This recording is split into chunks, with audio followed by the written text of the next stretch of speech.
16th Amendment, Income Tax, passed by Congress July the 2nd, 1909, ratified February the 3rd, 1913. The 16th Amendment changed a portion of Article 1, Section 9. The Congress shall have power to lay and collect taxes on incomes from whatever source derived, without apportionment among the several states and without regard to any census or enumeration. Common interpretation. The 16th Amendment by Joseph R. Fishkin, William E. Forbath, and by Eric M. Jason. The 16th Amendment, ratified in 1913, played a central role in building up the powerful American federal government for the 20th century by making it possible to enact a modern nationwide income tax. Before long, the income tax would become by far the federal government's largest source of revenue.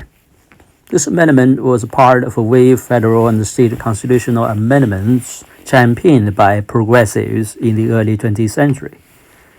The amendment reversed an 1895 Supreme Court decision that made a nationwide income tax effectively impossible by invoking what today seems an arcane distinction between direct and indirect taxes. The taxing clause in Article 1, Section 8 grants Congress a broad power to lay and collect taxes, duties, imposed, and exercises, but Article 1 also provides twice that a direct tax must be apportioned among the states on the basis of a population. This means that if a tax is a direct tax, a state with 1/10 national population must bear 1/10 of the total liability. It doesn't matter whether one state has laws for whatever is being taxed, such as valuable lands, and another state has very little. The state has to bear the burden according to population. That requirement makes direct taxation cumbersome and often impossible. For other taxes, the so-called indirect taxes, which there is no apportionment rule, the Constitution requires only that all duties imposed and exercised shall be uniform throughout the United States. This is a relatively easy requirement to satisfy. What's the tax, and the tax rates mustn't vary from state to state. In the 19th century, most of the government's revenue came from duties imposed and exercises on consumption of various goods. Thus, whether tax is direct or indirect tax matters a lot. So what is a direct tax? At the minimum, it includes capitation, specifically mentioned in the Constitution as generally understood to be lump sum head taxes. Each person pays the same. And also taxes on land. The framers thought these were direct. But that may be it. An early Supreme case, Helton versus United States, 1796, approving an portion tax on carriages, that is such, and in the 19th century, the Supreme Court upheld several other kinds of unportioned taxes against constitutional challenges. In Springer versus United States, 1891, the court even approved the unportioned Civil War income tax. The world soon turned upside down, however. In Pollock versus Farmers Loan Trust Corporation, 1895, a badly divided court struck down the 1894 income taxes on the ground that were direct but not apportioned. Congress enacted the 1894 tax as reaction against the consumption taxes that had funded the federal government for most of its history. Consumption taxes overburdened lower-income persons. The income tax, in contrast, was structured to reach the wealthy, whose income came from investments. With Helton and Springer on the books, almost no one thought the income tax was a direct tax that would need to be apportioned. President said this would make no sense. If an income tax was apportioned among the states, a poor state with the same population as a rich state would need to bear the same total tax liability, which would mean tax rates in the poorer states would have to be higher than those in the richer state. Such a crazy tax would be a non-starter politically. But the court in Pollock surprised everyone by concluding in the 9-4 decision that as the income tax was a direct tax after all and therefore would have to be apportioned. The core reason that taxing income from property was tantamount to taxing the property itself. The court in this period was a conservative court, distrustful of what some justices argue as an attack upon capital, an arbitrary discrimination between those who receive income of 4,000 and those who do not. Pollock was met with a popular outrage. The populists and later progressives put opposition to Pollock in the center of the political program. But how could they reverse it? Many argue that Pollock was so obviously wrong that a constitutional amendment was unnecessary. Given a chance, the court would admit error and overturn Pollock. But getting another case before the court would have required Congress to enact a new apportion tax that would have looked like an attack on the court, not a good strategic move. And anyway, who would be sure the court would change its mind? Amending the Constitution was also risky, however. The amendment process was slow, and if the effort failed, an income tax would be delayed indefinitely. It became clear that if only for political reasons, an apportioned income tax was impossible without an amendment. What form should it take? Some advocated repealing the direct tax clauses so that we'd never again have to ponder differences between direct and indirect taxes. But the resolution's sponsor, Nebraska Senator Norris Brown, chose instead to give Congress a new, clear power to enact taxes on incomes without apportionment. Congress passed a resolution in 1909, and the amendment was ratified 4 years later. Congress enacted a nationwide unapportioned individual income tax in 1913. The country has had one ever since, and the Supreme Court has had little reason to focus on the amendment that makes this possible. The power tax incomes have proved were broad. Still, it is possible that we could in the future have another debate about direct versus indirect taxes. In Eisner versus Macomber, 1920, the court struck down an apportioned income tax as applied to certain stock dividends, holding that it effectively fell on property, not income. Other cases from the 1920s made similar distinctions. Today, most commentators think those cases are no longer good law, but they haven't been overruled, and Chief Justice John Roberts favorably cited both Pollock and Macomber in his opinion in FIB versus Sebelius 2012, which approved the core of Obamacare. When some future Supreme Court decides to impose new limits on Congress' power to tax, these old categorization questions could reappear. In the meantime, the 16th Amendment matters most because it has forever changed the character of the United States government from a modest central government dependent on consumption taxes, the tariffs on imports, to the much more powerful modern government that had fought 2 world wars and the Cold War with a vast revenue that came from the federal income tax. Matter debates. The first perspective. Additional thoughts on the 16th Amendment by Eric M. Jason. Hardly anyone agrees with this, but I think the founders, many of them anyway, thought the apportionment rule for direct taxes wasn't a glitch. It was intended to be a real limitation on the congressional taxing power. It worked by making direct taxation cumbersome and often impossible. Many founders thought direct taxation was dangerous. It lacked built-in protections against governmental overreaching, and it was therefore to be used only in emergencies like a war, when revenue needs outweighing other concerns. In ordinary times, the government would be funded by taxes on consumption like exercises which don't have to be apportioned. Apportionment might have been a silly way to prevent abuse taxation, but the rule wasn't mindless, and no apportioned direct tax has been enacted since 1861.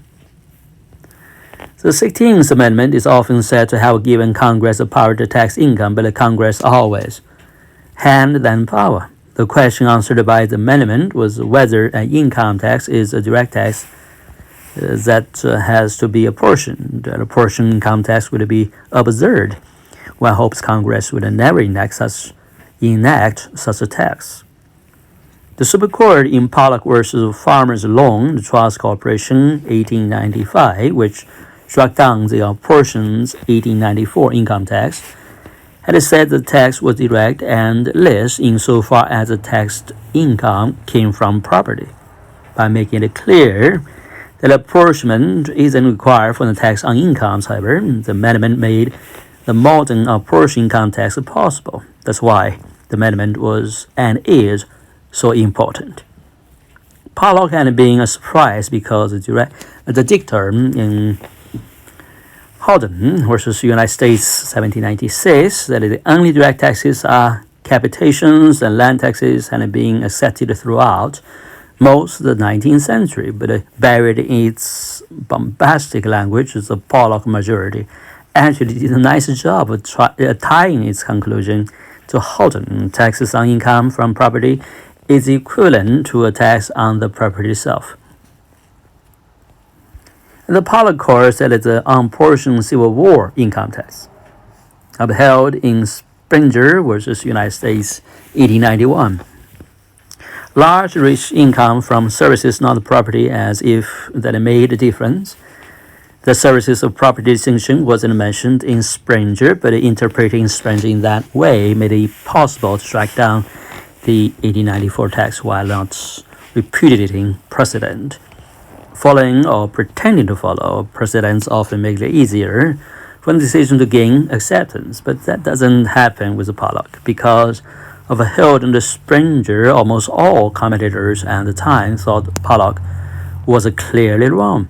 Nevertheless, with the case on the books, whether rightly decided or not, an unportioned income tax was impossible without a constitutional amendment.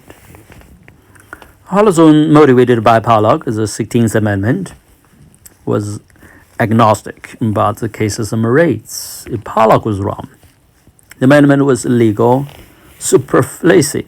If Pollock was right, the amendment changed the law. Either way, income tax doesn't have to be apportioned.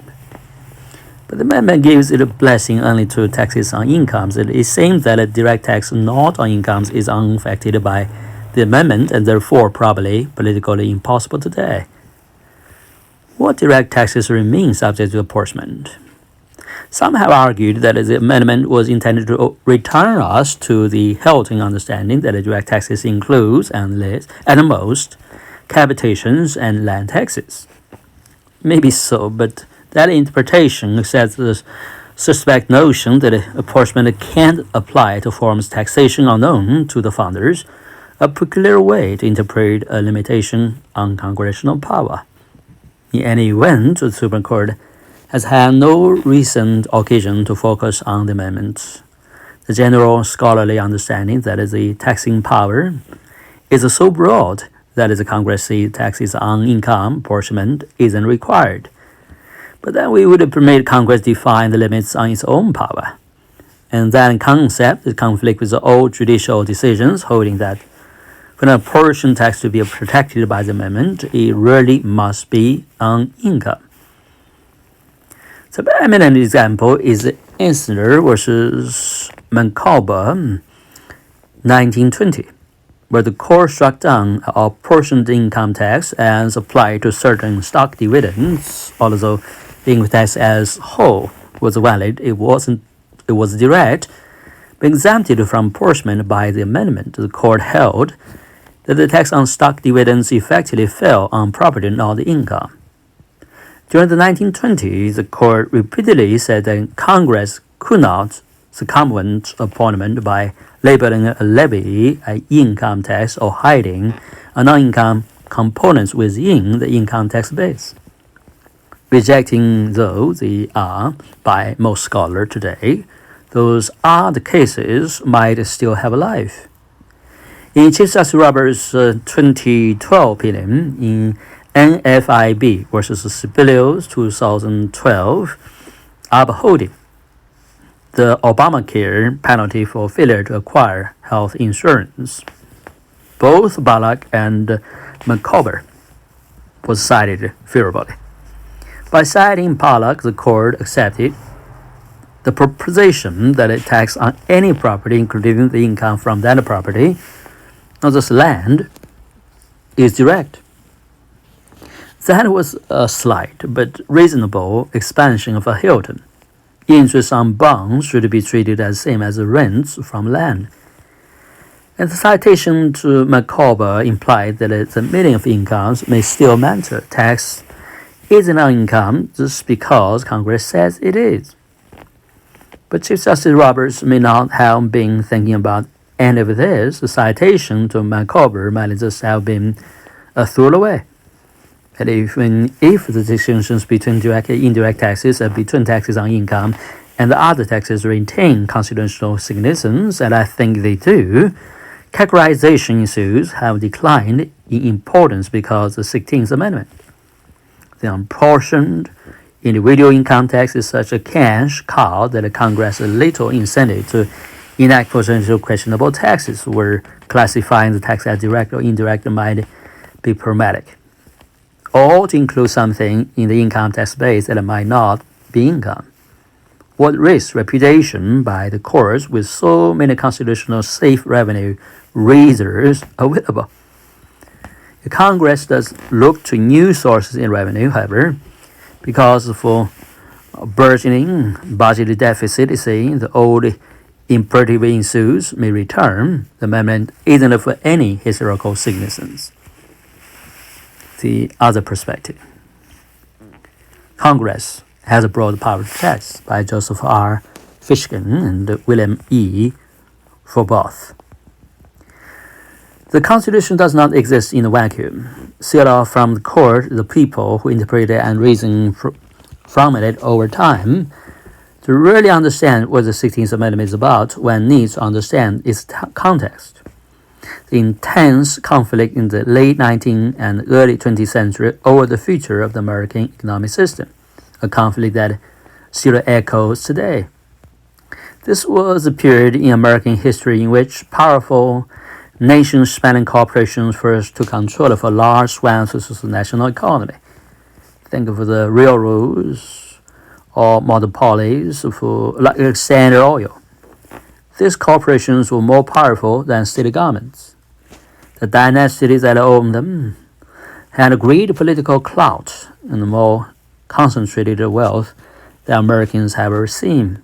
Inequality was rising to the point that many Americans began to fear that our constitutional democracy might be lost, replaced by economic and political oligarchy. In response, the reformers sought major changes. One was a change to the tax code. Instead of relying exclusively on consumption taxes that fell most heavily on ordinary people, the populists and later the progressives wanted a federal income tax that would fall most heavily on the enormous new fortunes of the era. At the time, few thought that there was any constitutional problem with the income tax. Presidents from as far back as 1796 and as recent as 1881 made that clear. But the Supreme Court at this time consisted primarily lawyers from the nation's small new legal elites. As lawyers, they had handled the work of the new large corporations and not monopolies. They feared the federal income tax as a form of socialism, and in Pollack they found a way to strike it down. The decision in Pollack provoked enormous popular outrage. As the president and the future Chief Justice, Taft later reflected, nothing has ever injured the prestige of the Supreme Court more. That outrage is what led to the passage of the 16th Amendment, rarely in American history, as a single Supreme Court decision being so clearly and decisively rejected by the American people in this manner. What the 16th Amendment rejected was a vision of a weak federal government that could subsist only on what were essentially consumption taxes, a government that could never be powerful enough to confront, regulate, and break out the enormous new fortunes and monopolies of the Gilded Age. Instead, the 16th Amendment set the federal government on the 20th century path, a national government whose scope would frankly have been inconceivable in 1789, regulating the world's largest economy and commanding its largest military. Today, Americans take all this for granted. It has been our constitutional order for the century. But the conflict over the main constitutional powers of federal government, the power to tax, the power to spend, the power to regulate commerce, and the reconstruction power to promote liberty and equal citizenship has never really ended. Conflict over the power to tax could rear its head again.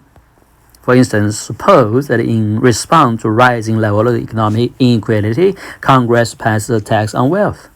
Such income tax a century ago, a wealth tax would undoubtedly provoke outrage from wealthy people.